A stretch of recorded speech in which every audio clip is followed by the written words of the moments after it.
Hey there folks, my name is Gary Meek with eXp Realty. I'm also working with Barry Mathis as Expert Co-Living, and we're here to talk to you guys a little bit about co-living. We started this journey 10 months ago, but we've had almost 20 years of business relationship. And when we started this, it originally was kind of a pro forma and a concept, but as of now, we have 2 up and running, fully rented. And it is gonna be profitable for all the investors. So you guys can hear a little bit more about what it is. Barry's going to walk you guys through the entire process. So thank you, my friend. Awesome. All right. Thank you. All right. So it was quite the journey for us to jump into this. If you guys are familiar with Pace Morby, both of us had a chance to meet Pace. We both followed him. We met him at an event down in Cabo.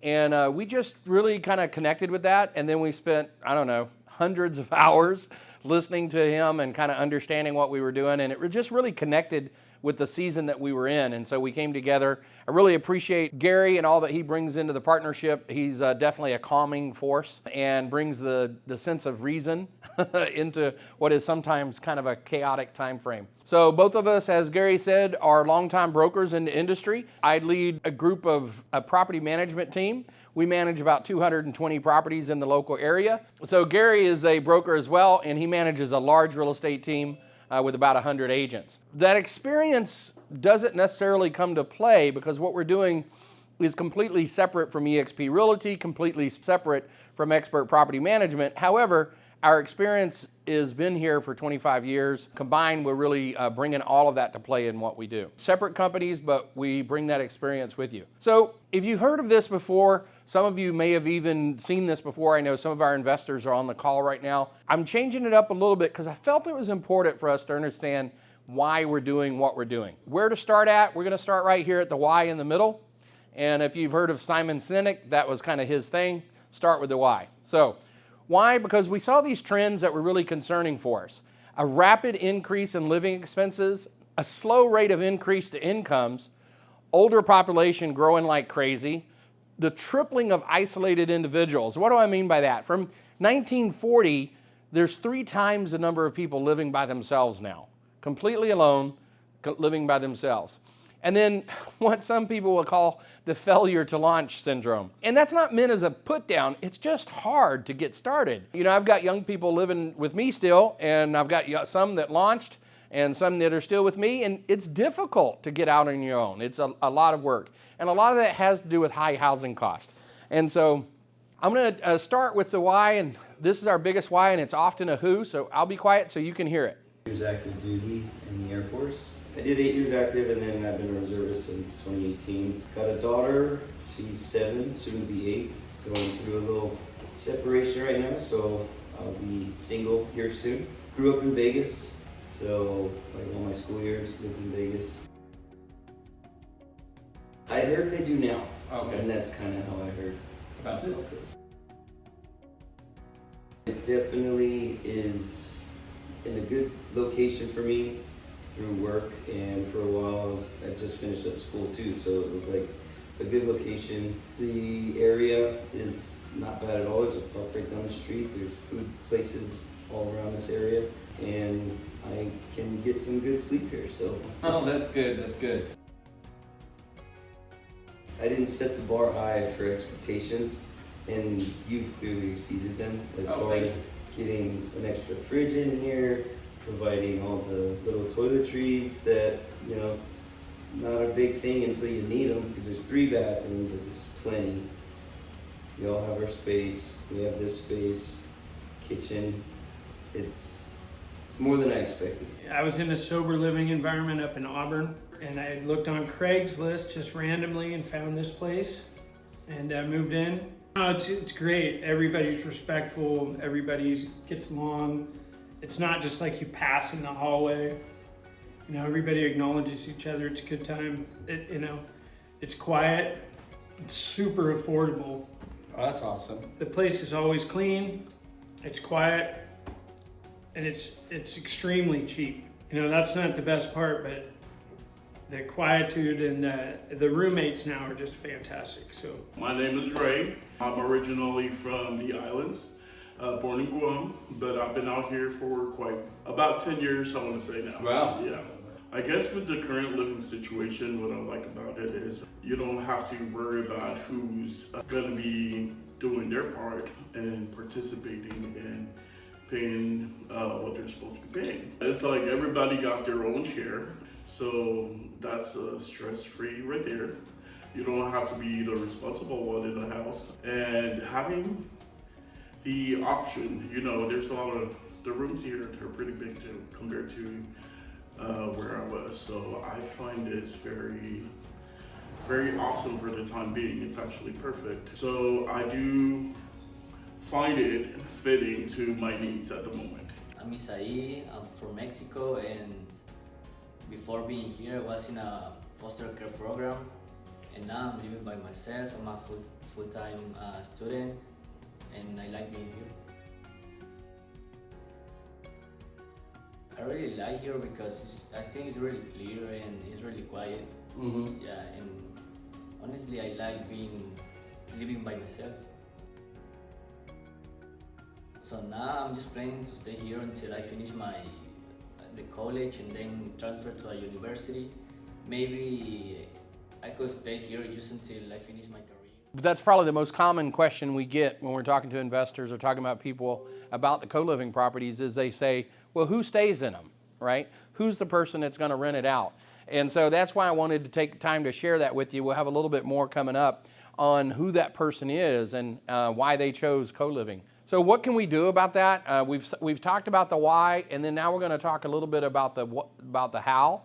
And how does co-living work? Well, co-living solves that problem by bringing in shared common areas, shared amenities, shared expenses, shared community, shared investments. And so we take those things, and some of them are things that you would normally have on your own, and each person is paying for those things themselves. So in Sacramento, that normal cost is going to be about $1,800 for a one bedroom. You might get down some areas down into the $1,400 or $1,500, but it's always going to be a big expense to have that one bedroom apartment.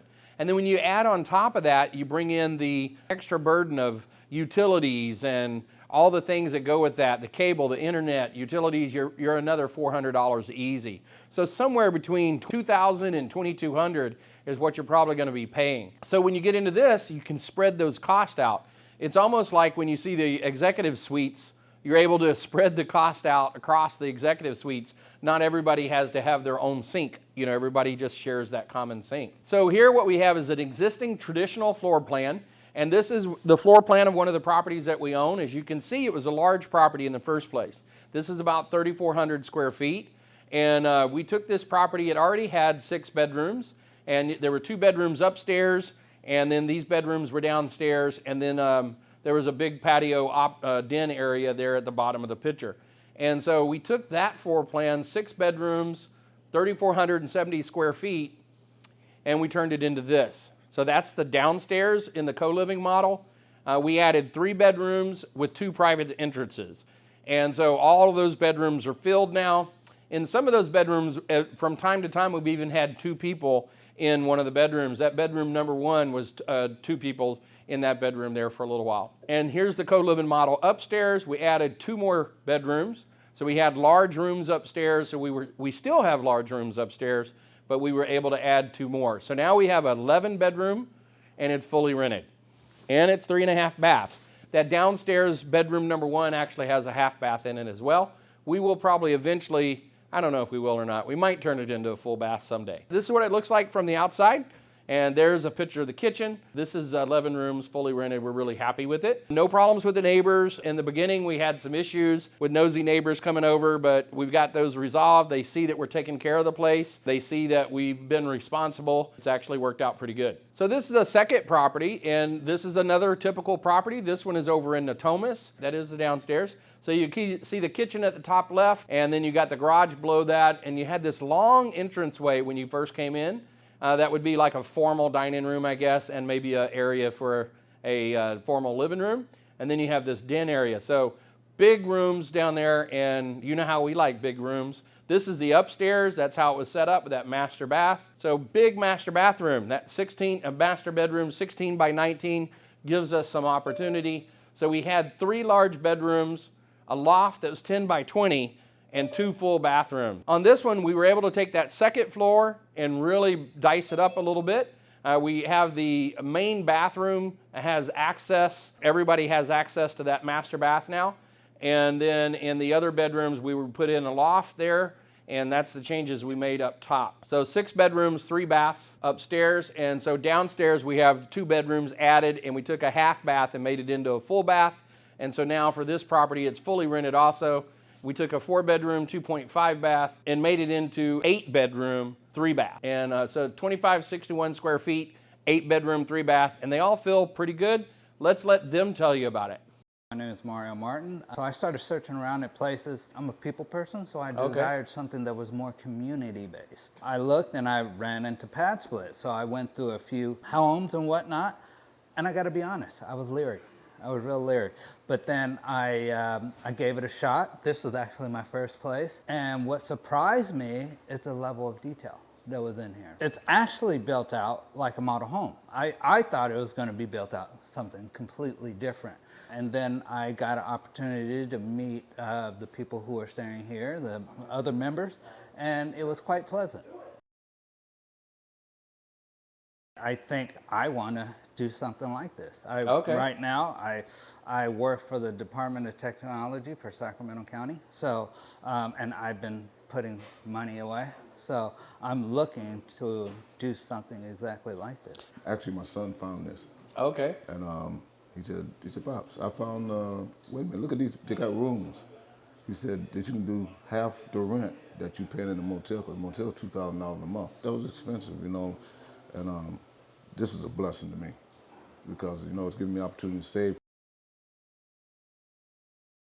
The surprise was to find a place like this. Most rooming houses that I know of coming out of Chicago or in the slums, and then you know, they're not the type of house that you really want to live in. You know, to find something of this quality, that's what really makes me happy with, because I'm in a good spot. First off, I have to say, I love the home, I love the environment. Everyone here is so great. As far as the vibe goes, it's great. Never been in an environment like this before, and I'm excited. I'm having a great time. Room's great, view's great, temperature's great, no complaints.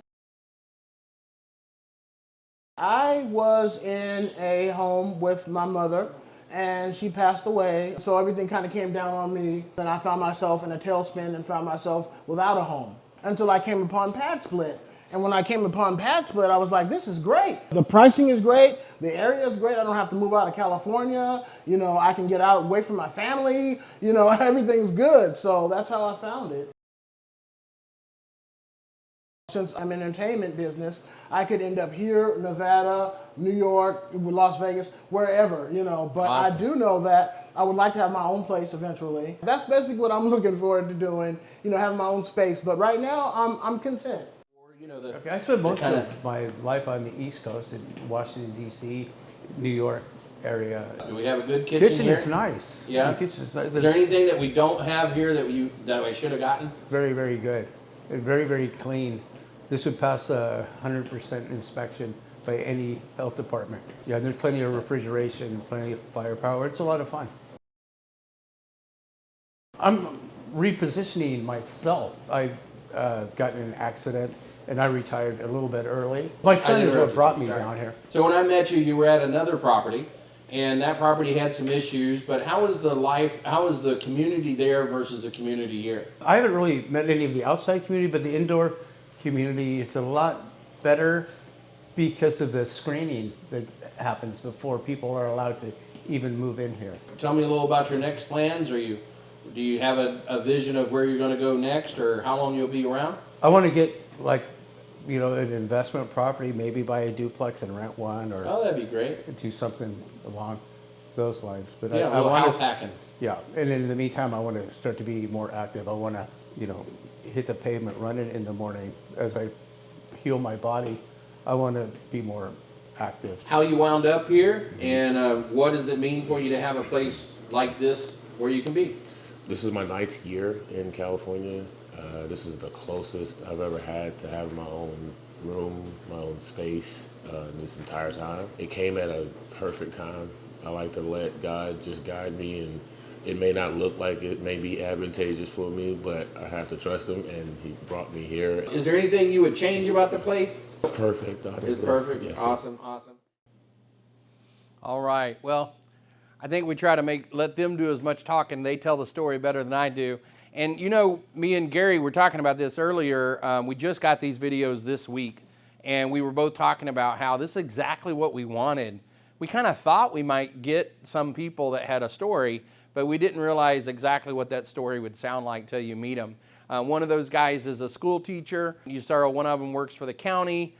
We've got guys in there. We've got a foster kid that aged out of foster kid program. And so now from the age of, you know, they get kicked out of the program at 18, but they still don't really have anybody, you know, and so now he's got his own place. He's the guy that said he wanted to live, you know, he's glad to live there. And so then you got a sober living guy. And so you just have a lot of different stories. And so I think that's a big telling thing. So for us, we're still in this how, what we're doing, and what goes into setting up a co-living property is so we have a lot of things that are happening behind the scene. Our goal is to make sure that none of it is really visible to the people there. And so as he said, we've got these properties looking, if you went to, especially the Greg Thatch property, if you went in, you wouldn't know it was built that way. It looks like the same way it was built. From the beginning, all the construction was done really well. I think one of our contractors is online right now on the Zoom. And yeah, he did a great job. And it really is nice to hear them say that, to appreciate what you did. We go in, we market these properties, we screen the members. We have the member management. We come in and manage the day-to-day. And not everything is easy. As you can imagine, the personalities sometimes do clash. Even though they sound like they're all getting along today, that might not be the case tomorrow. And so payment collection, onboarding, consulting, I mean, all of that stuff has to be done. And so we partner with a company to help us with that, but it's still very much hands-on. And I would say that out there, if other people are looking at Pad Split is one of the companies that we use, the main company that we use for that. If you're out there looking at that, you still better be involved. You're not just going to hand it off and let it be done. It's going to be a lot more than just having a partner. The partner takes care of a lot. But you're going to have to be involved. You're going to have to make those calls. You're going to have to make sure the right people get in the house. And when the wrong people are there, you're going to be involved in getting them out. Maintenance, cleaning, turnovers. This is something we deal with all the time. We've been really blessed. One of our ladies in a house, one of them are now our cleaner. She goes from house to house, and she lives in one of the rooms, and then she goes over and cleans those houses, and has actually started cleaning some of our property management as well. So that's worked out pretty good. One of the guys in the room I've been using for some labor as well. He's been coming down and working some. He's a full-time student, and he likes getting the extra work. So he's gone out and done some work for us as well. And so there's a lot involved in it, but these are good people. They just needed a place to stay. And so that's something that we can do to help them. Now, what's the solution? Well, right now what we're talking about is those properties that we purchased were done in a syndication. And when the syndication was there, it enabled us, you know, you can go really fast, right? If you're an investor, investors start out like this. You know, they're on a motorcycle, they're just screaming. And that's a nice bike. That's how it starts up, but then you wind up like this. And it's because you're trying to do everything by yourself. You know, you're out here, you're still trying to go fast, but you just got too much. This is what we want to do. What if we could all just get in a boat together and invest together, and it's fun. And I mean, I got to say, I've had a real good time doing this. It doesn't feel like you're doing all of it. It doesn't feel like I'm doing all of it when we're doing it together. And we've got 13 investors, I think, involved in those two properties. It's a lot more fun when it's more people, and it's not just everything's on one person. So what are we doing this time? We're doing an investment club and with co-living focus. And so what this is that it's getting away from having to be an accredited investor. When we go out and we offer shares in a LLC or an investment property, those shares wind up being controlled by the SEC. And when the SEC gets involved, the costs go up, lots of attorney fees, and then also within that same environment, you wind up having to do a lot of disclosures and things like that, which we did. We did it, and it was good. But we really couldn't talk about what we were doing. You had to only pitch it to people who were accredited investors, meaning if you didn't have that net worth or the income, you couldn't invest. And so this model allows us to go to everyone. It allows us to advertise on social media, which is a big thing, both in filling the rooms and in getting more investors. And it allows people to come in with a minimum investment that's much, much lower, and you don't have to have that. And how does that happen? It happens because everybody participates. And so there's a definition of participation that's defined by the SEC. The investment club platform that we're using has been approved. They actually have an SEC lawyer on staff, and he's approved of this process. And this is what we do with the investment club. So what do? Well, they make group investment decisions. So group decisions, and then they profit together. So it still works the same way as the other model did, where everybody puts money in and you have a prorated share. So if the total value of the money is $200,000 and you put in $20,000, you've got a 10% prorated share of whatever that LLC owns. It's still set up in an LLC, only this time the LLC is ran by the platform that we're hiring to do this. So these investment club members, they vote to which property to invest. They vote on when to buy and sell those properties. They vote to refinance. And they vote on the LLC, any operational issues with the LLC. And then they provide accountability to the vendors and the sponsors and those running the properties. And so the sponsors, that's me and Gary. We underwrite the investments. We make project management choices. We convert the properties from a single-family 4-bedroom into a magical 8-bedroom. And so ongoing operations, and then we provide advisement role to the club. So, and then we have the fractional platform, and they facilitate the back end. They create and maintain our LLC. All of this is done up through a organization. Going back to Pace Morby, he uses this organization as well. It's been vetted. They have billions of dollars I think at least $1 billion. I don't know if billions is the right word. But they have a lot of money that they put through there through a lot of investment groups all across the country. And they provide the platform to do the voting. They collect the investment funds. They distribute the funds out and provide tax documentation to everyone. So it's a great platform, very similar to what we use in property management, just done by somebody else. And one of the great things about it is the meetings can be held in person or online, and the voting is all tracked, and everything's registered and tracked. So as we jump into this, I'm probably going a little bit fast, but as we jump into it, let me just kind of share some of the numbers on the houses that we have here. Hey, good evening, Amy. How are you doing? Awesome, awesome. Glad you could make it. So we're going to jump right into this. These are actual numbers from co-living properties that we have. Those properties, this is the first property we showed you. We purchased this property for $710,000. And, we did say Pace Morby. So anytime you talk about Pace Morby, you got to talk about subject to. And so what that means is we bought the property subject to an existing loan. That existing loan was for $300,000, and it was from a veteran, and the interest rate on it was 2.25%. And Gary, correct me if I'm wrong on any of this. Gary carries these numbers in his head. I have to use a spreadsheet. And so the principal and interest on that was $1146. Can you imagine only paying $300,000? Your principal and interest is $1146. That's a great rate. We forget how good that was. It really was great. And it makes these properties hum, that's for sure. Then the seller also did a seller carry on a second, and on that one was $310. We did get hit with a higher interest rate on that, but when you blend them together, we're still under 5%. I think around 4.5% on this one. Like 4.25% on the blended. See, I told you he carries it in his head. All right, and then that principal interest, when you add all of that up, we've got $4,000, but that property right now is making around $9,900 a month. And that's actually low. We've scheduled that property for about $11,000 a month, but we wanted to fill it up quickly, and so we brought down the prices in order to fill it up, and now we'll be starting to raise those prices back up, kind of like boiling a frog. So anyway, that's just what I do. My son doesn't like it when I raise prices. So, but what we've done is we've tried to feel where the market is, right? And where the market is a little higher than what we've got this property at, and so we bringing these prices up a little bit. All right, Greg Thatch, same type of thing, just a little bit different. Here was $705,000, and we assumed a loan. And this means that we actually took over the entire loan into one of our investors' names, and our investor came in, we took that loan over, and we've got that one on a 4.6%. First mortgage, and it's actually not subject to, we actually assume the whole thing, and that one came out to be $8,400.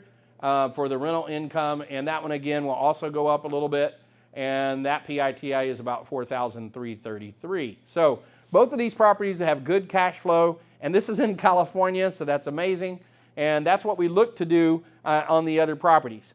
Now, another thing that we do is we will come back into these properties this year, probably be doing this in another month or so, and bringing in the issue of bonus depreciation. So bonus depreciation, if you don't know what it is a magical thing. And so it basically lets investors write off things that were normally spread out over a number of years, and now you're going to be able to take all of that depreciation in one particular year.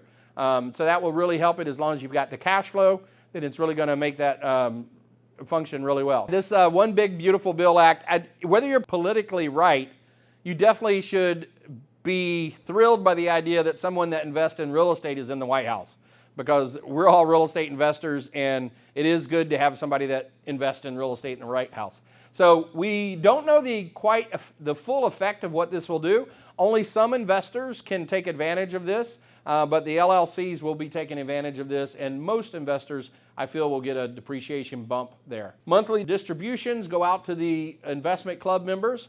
Tax savings, all of these will be done on a prorated share. Proceeds of sale, proceeds of cash out, first right of refusal. Gary and I, through our company, Expert Co-Living, hold the first right of refusal on anybody that wants to come out of the investment. We'll buy them out of the investment most likely at that time. We're asking for a 2-year time horizon. It takes us time to get the properties built, to get the properties converted, maybe 3 months from purchase to get that conversion going. We had renters in both of these properties well before the conversion was done, so we were already bringing cash flow in, but not fully cash flowed. And then after we get it stabilized within about 3 months or so, at that time, we're probably looking at a year of stabilized income before we can do a takeout loan, and then we would do a DSCR loan in some cases. Now, if we've got a 2.25% interest rate, we're probably not doing a takeout loan. But we'll figure a way if you want to go. Our idea is to return enough cash to you to where you don't want to go. And I don't think any of the existing investors that we have will be coming out of those investments anytime soon. Financially stable, we're looking for a $10,000 minimum investment. There's a couple of reasons for that. One reason is the number of investors are limited. The group, we're still debating whether they told us it was 28 or 34, but it's one of those two. So we're not going to have an unlimited number of investors in this group. And we think that if you're below $10,000 for this type of investment, you might need your money too soon. And what we really want people to understand is you're in for 2 years, unless there's an emergency. Now, when we do the operating agreement, there will be an emergency clause in there that allows you to pull money out, and we'll get to that on the official launch. Now, what makes all of this work is that all the investors in the investment club are material participants, meaning that they go through and make those decisions, that they get to vote on things. So any vote has to have 50% of the investment club, and then any vote, in order to take action on that vote, it's considered a negative vote unless you have affirmative in 60% of the people who voted. And so what we'll usually be investing on is, once we get the club set up and running, we have the money registered at Fractional, it's online there at Fractional, then we'll go out and find investments similar to the ones that we already found, but instead of just me and Gary doing it, last time what we did is we went out and found the properties and then brought in the money in order to do the investments. This time we'll bring in the money to do the investments, then go find the properties, and then bring them just to the investment club, and the investment club as a whole decides whether we move forward on those investments or not. Club membership spreads the risk and shares the reward. This, I think, is my original quote. Education without action is mere entertainment. And I don't know if I've ever heard that before anywhere, but that's the one I'm claiming. So that's about it. I think that the only other thing I would talk about a little bit there is that there's a real power in everybody getting to decide. There are some things that Gary catches me on, and there's some things that I catch Gary on. And it's not that we're wrong, it's just a different way of looking at it. And so what I think is really good is to have a group of people helping you decide. And that way, it's almost like diversification of the mind. So your own biases from before don't really get in the way, or your biases of what's going to work or not going to work, or sometimes some fear of things that might not work will wind up getting in your way when you're doing investing. And so that's about it. I think I went through it fairly fast. This is my first time with this slide deck, so we're working on improving it. Let me talk a little bit more about why this is a soft launch. And what I'm doing, I'm going to hand this out. What we're doing with this soft launch is we're trying to line up some investors who we feel want to invest. They have in their heads that they think they want to invest. They don't necessarily have to invest, but we're just trying to get a feel for it. And then when we launch next month, those will be a hard committal.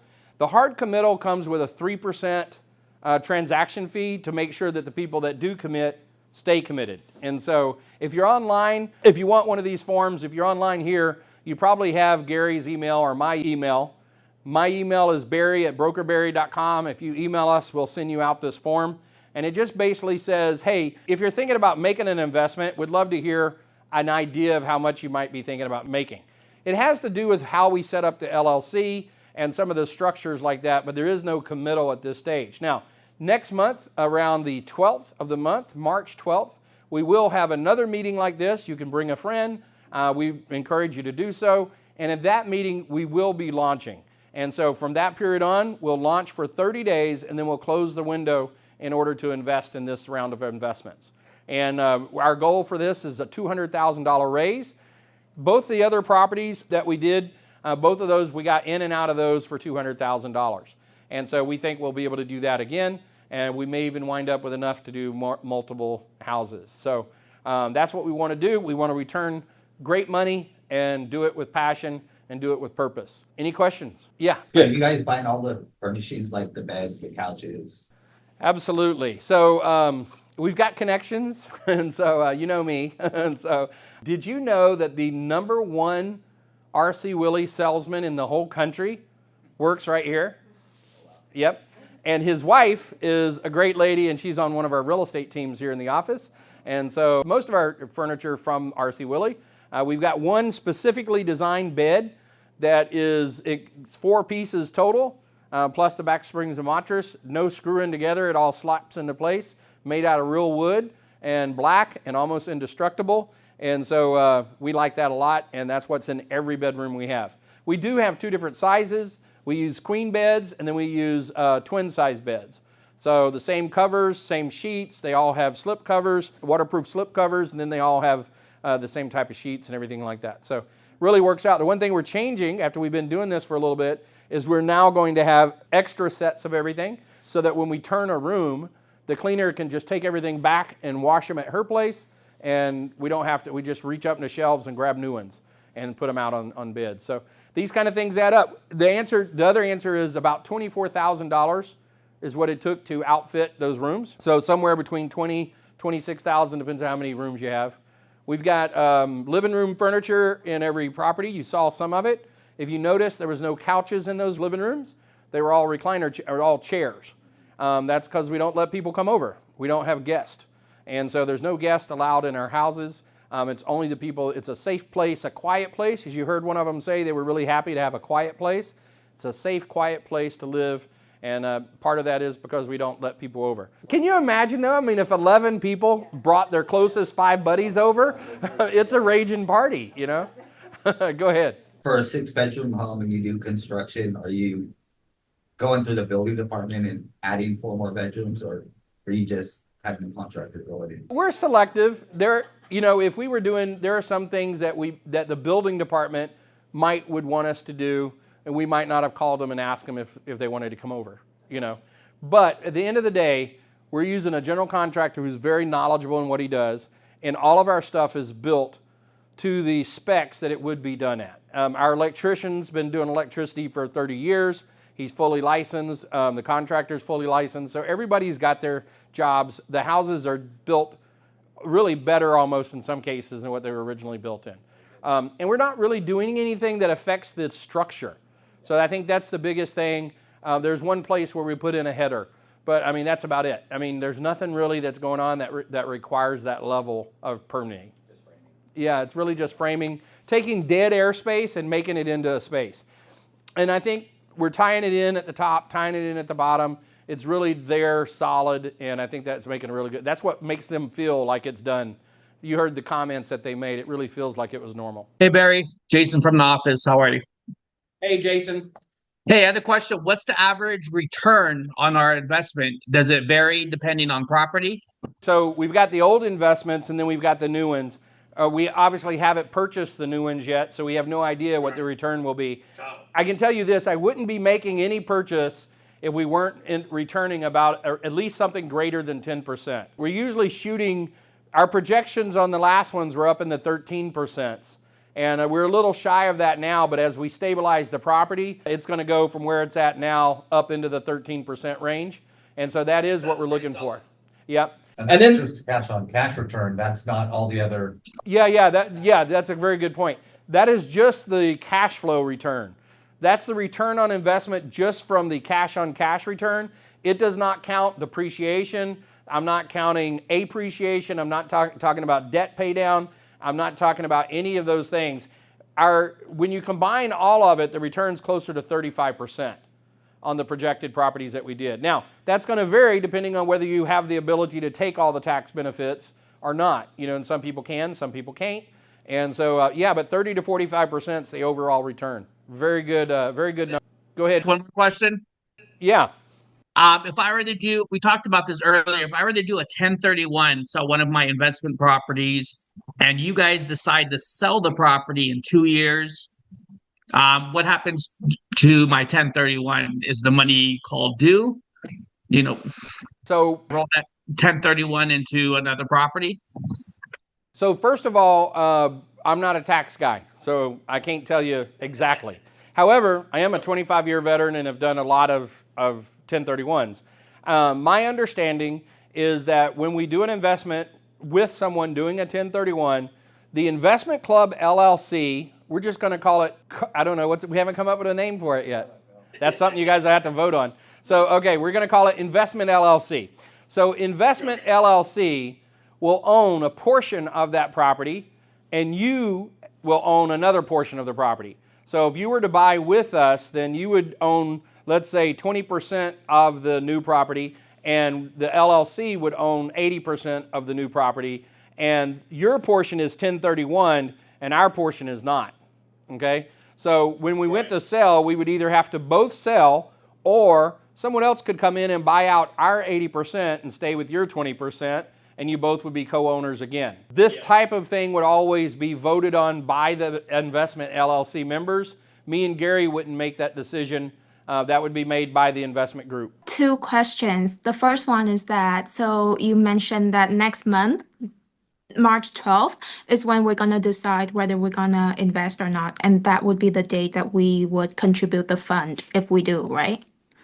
Well, you actually, from that date on, we'll have 30 days for people to decide, to ask more questions, to move funds out of the stock market, whatever you need to do. We'll have more time for that at that time.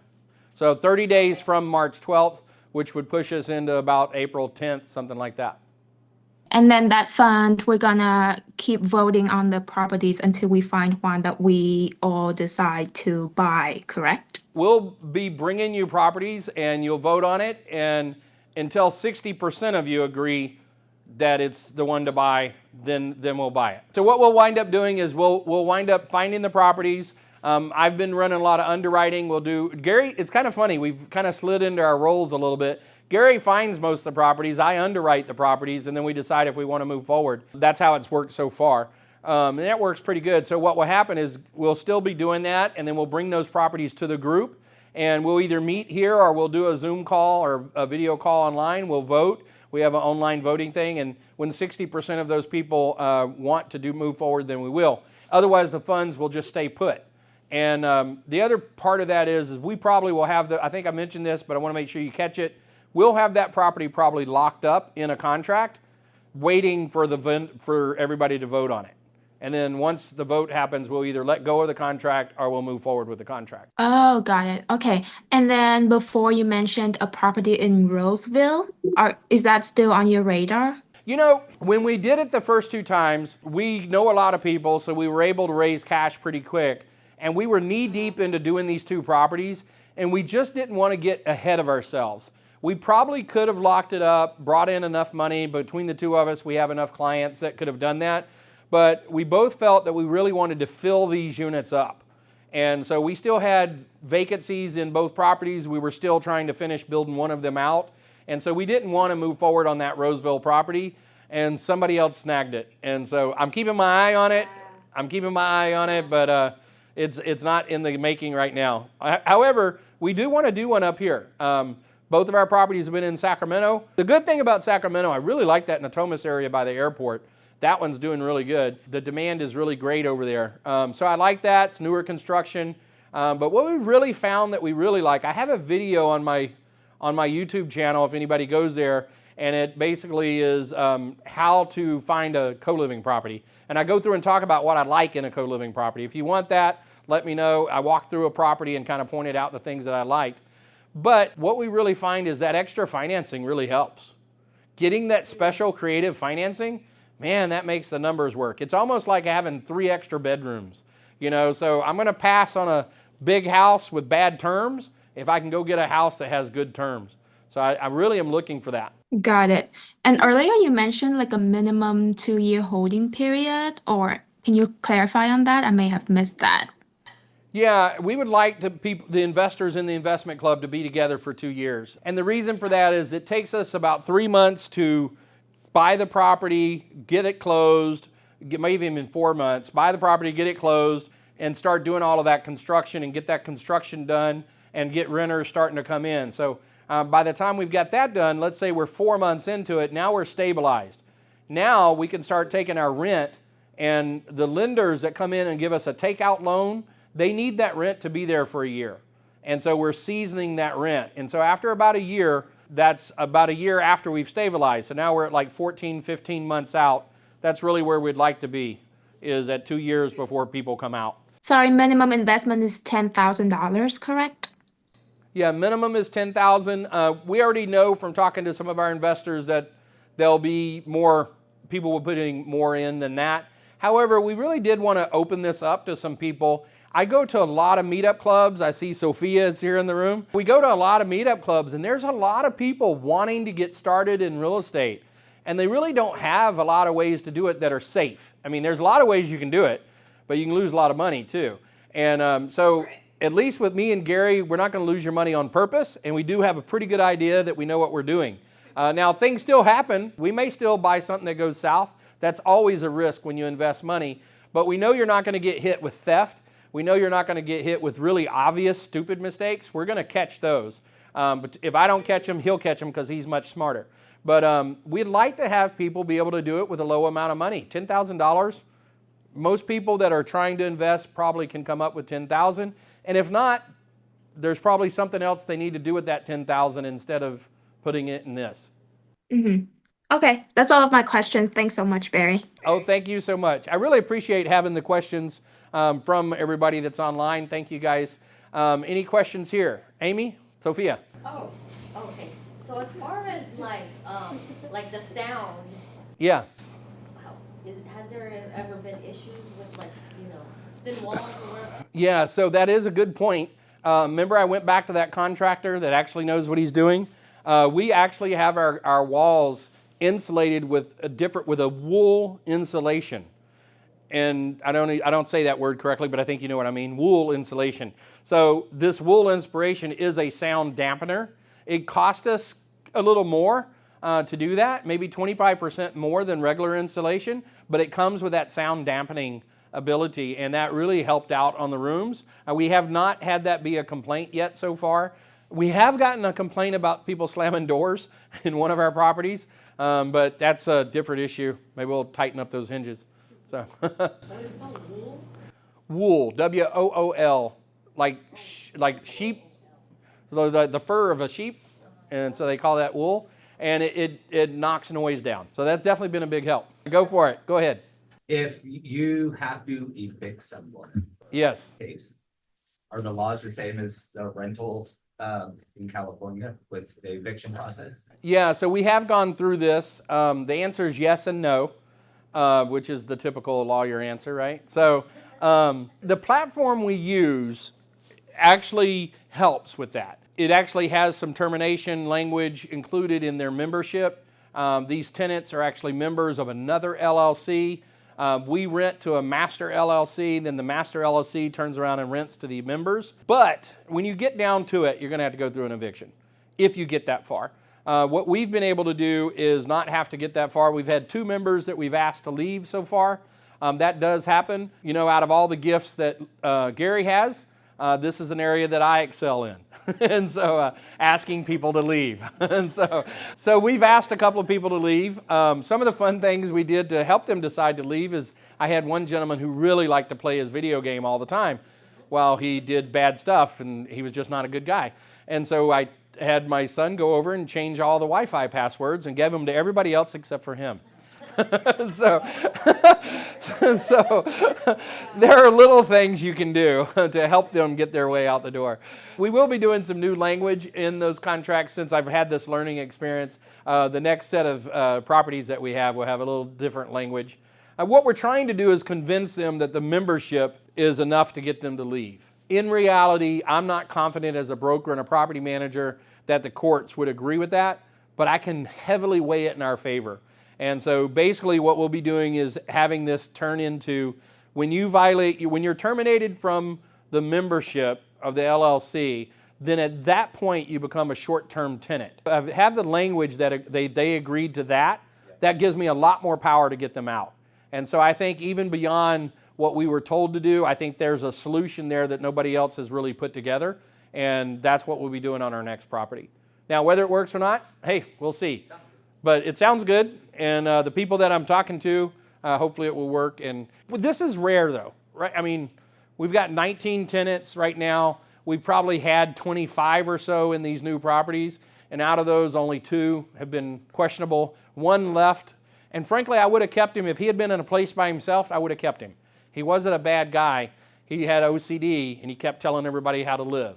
And so I had to, he just couldn't live with other people.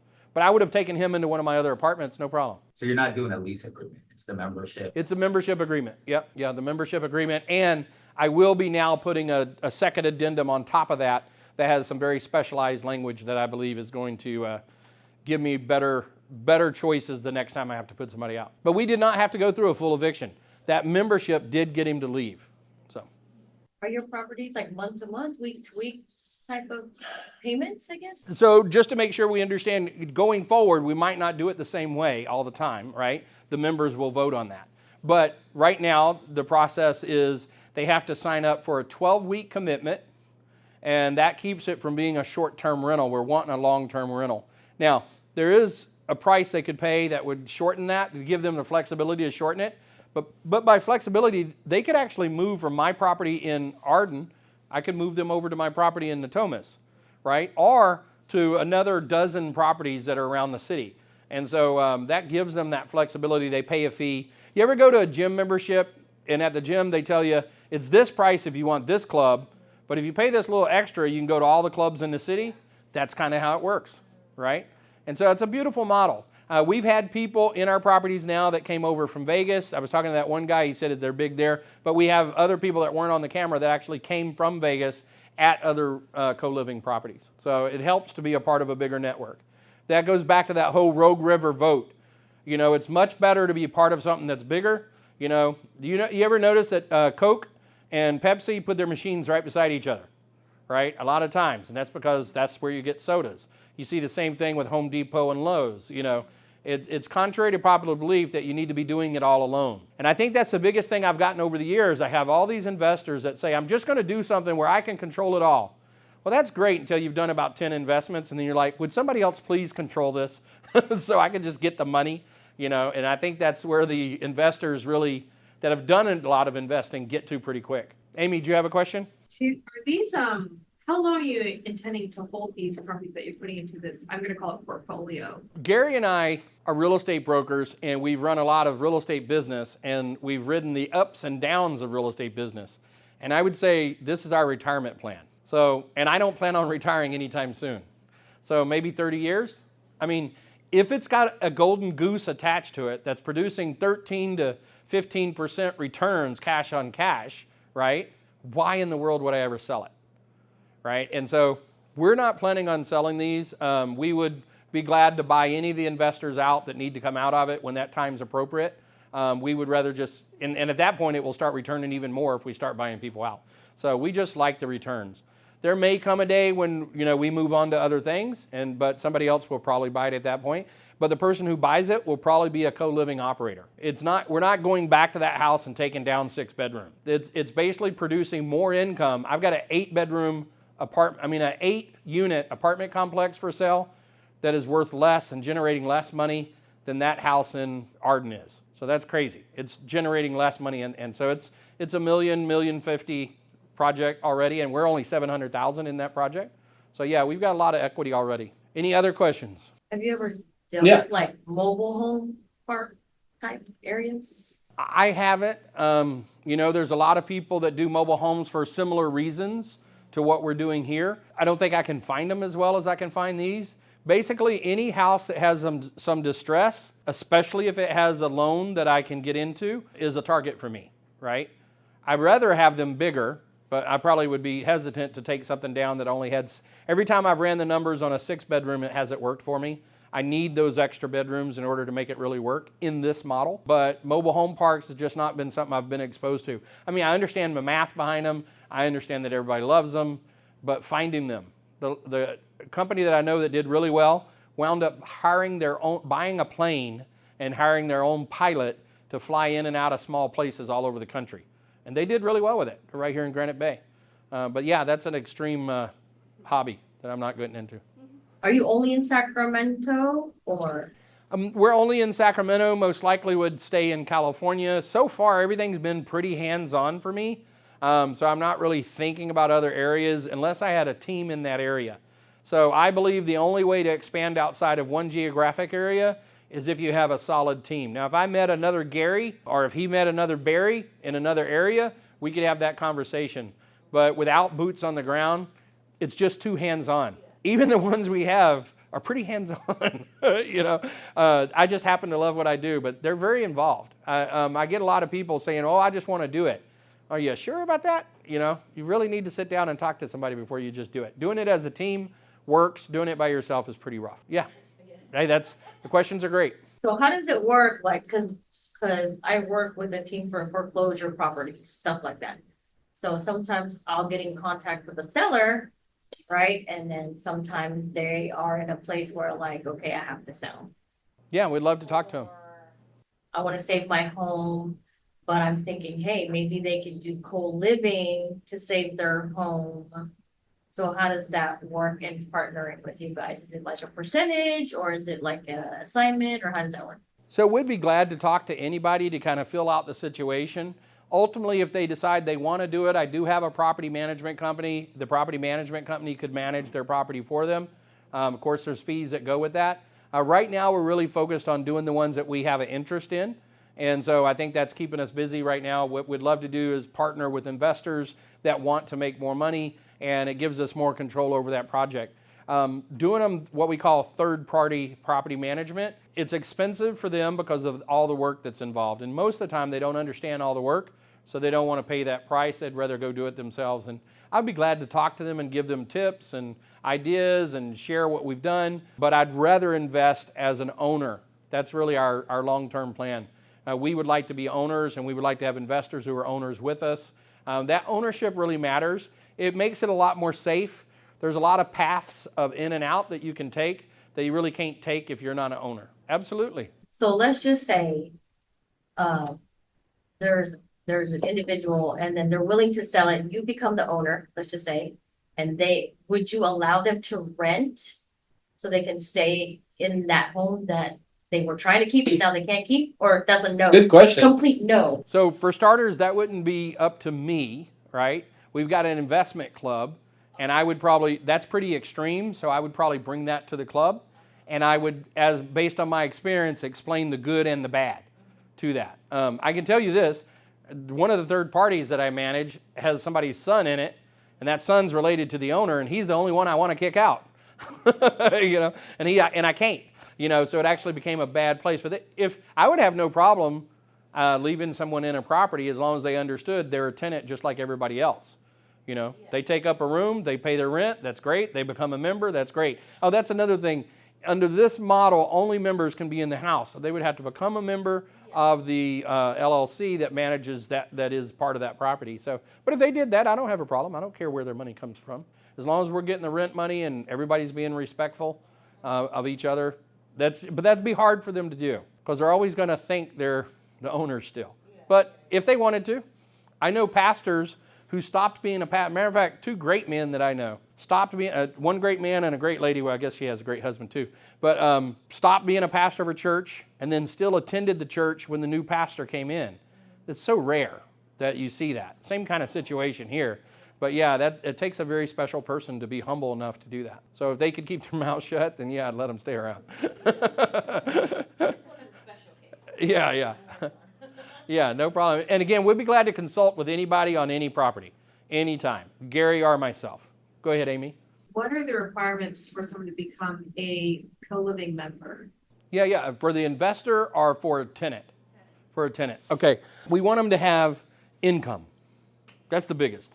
We need to know you're going to be able to pay your rent. Not a lot of income. It's only 2 or 3, I think it's 3 times. It's 2 times the rent. Yeah, it's 2 times the rent, but it's not very much rent, right? And so it's, you're only talking between $800 and $1,200 usually, closer to that $1,200 range, but that's not much to have. If you have any job or even benefits, you can usually qualify for that. We do a background check on them, so they're screened. As you remember, the guy in there said that he loved that they were really screened. They're screened for felonies. We don't want dangerous people in there, and so that's usually enough to get it through. We don't screen for some of the things that we normally would in a normal property. So I'm not so big on credit.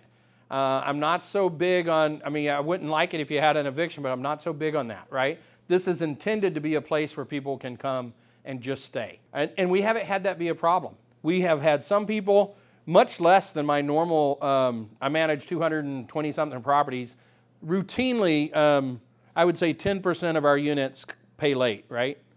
About 10%, it's always the same 10%, and they always pay late, right? We don't have that here.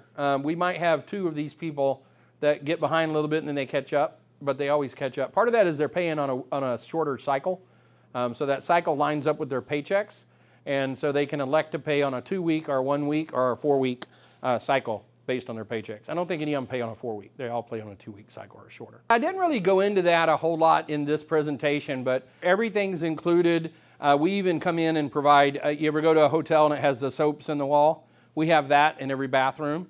And you remember one of those men, and I didn't tell them what to say. One of them said that was really convenient for them.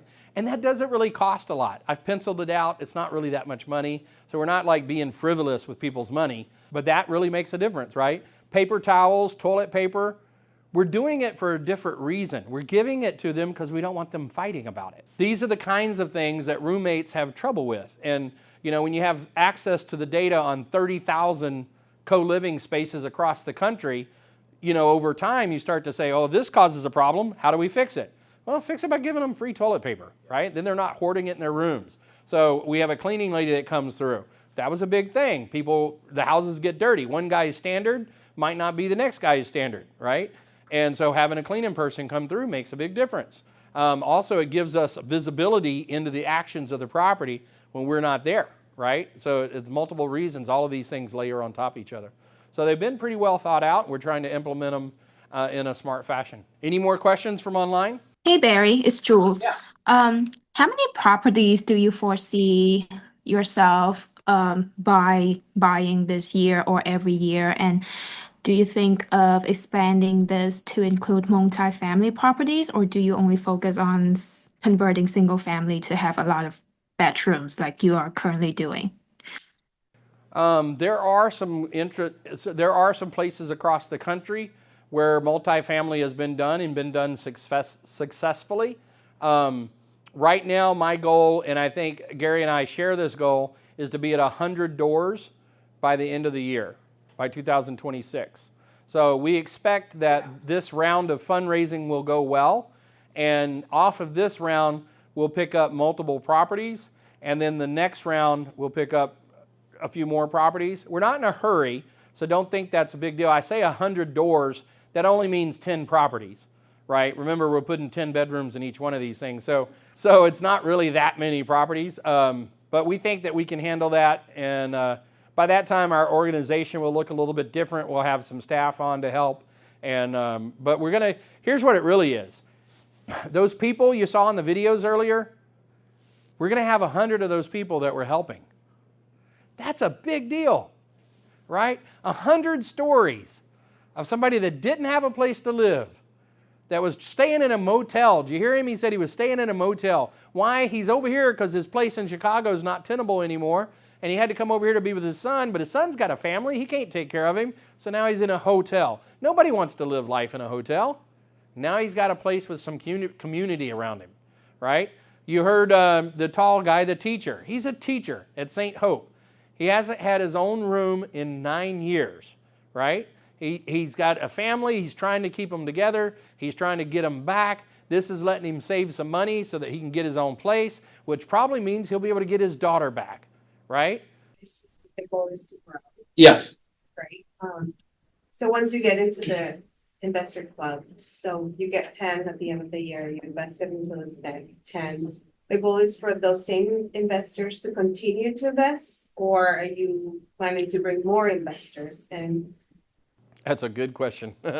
The structure of fractional.app, which is the platform we're going to use, has some language around that we still need to explore. Here's what we are pretty sure of. What we're pretty sure of is all the money that comes in stays in as long as it wants to be in, right?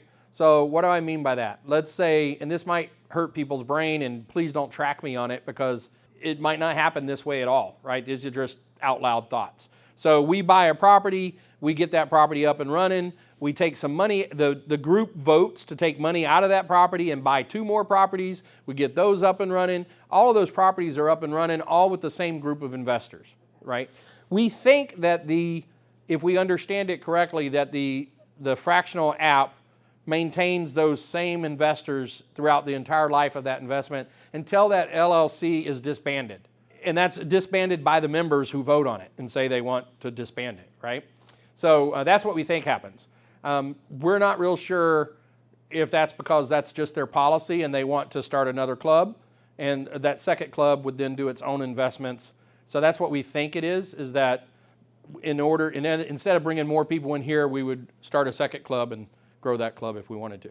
But this club could grow to 100 doors by itself, right? What we won't really do is over leverage. We don't really like leverage. We like it, but we don't want to over leverage, right? Gary's probably even more conservative than I am on that. And many of our members, I know some of these members that will be in that club, they're very conservative. And that's why they have money to invest, is because they're conservative, you know? So they're not going to, I don't see a lot of leverage going on. Maybe some, but not a lot. Maybe I missed it. When did you start doing co-living, and how did you get into co-living? And why did you start co-living? Yeah, so we started doing this, I think, 10 months ago or so. That's really when we went to Cabo, right? Yeah, we went to Cabo, Salt Pace. Yeah, we're getting ready to go to Cabo again in March. And so we went to Cabo, we saw Pace, we heard what he was talking about, and both of us separately started coming back, and we were both just chewing on it, watching videos. I spend most of my video time is when I'm walking my dog. And so just listening to Pace over and over and hours and hours. If you know Pace, you know that he's got hundreds of hours of content. I don't know if I've ever seen somebody that can talk so much.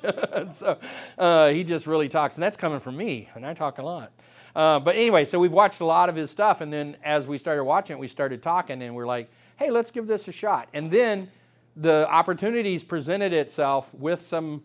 We always work with investors, both of us do on a regular basis, but then those opportunities came up with the lower interest rates and we started looking at those and what could we do with this? And then both of us have some construction background in, not with working with our hands, but flipping properties. We both flipped a lot of properties. He's worked with Steve, and they've flipped a lot of properties in that area, and then I've done that a lot myself. So what that gives me the ability to do is walk into a property, even this room, I laid this room out, this whole place. But to walk into a place and then be able to see what could be.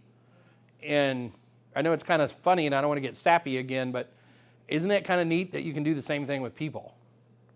On my good day. Most of my days are not good. But on my good day, you can see what someone could be. Wouldn't that be great if all you saw was what people could be, that'd be awesome. I don't think I get there very often. So I have two of my sons in the room. Thanks for joining me, and my daughter-in-law. And so I think they know better than anyone whether I get there very often. So I appreciate them being here and supporting us. So any other questions? I want to go as long as you guys have questions. At the same time, I don't want to keep anybody. So definitely want to be mindful of that. Any other questions online? I think all of you have my phone number. My name's Barry Mathis. It's been on the slide deck for quite some time if you don't have it by now. My office is right here in Roseville. Gary and I both work out of this office. We would love to help you grow your portfolio and would love to help you get some good returns in California. Thank you very much for coming out. Thank you. Yeah.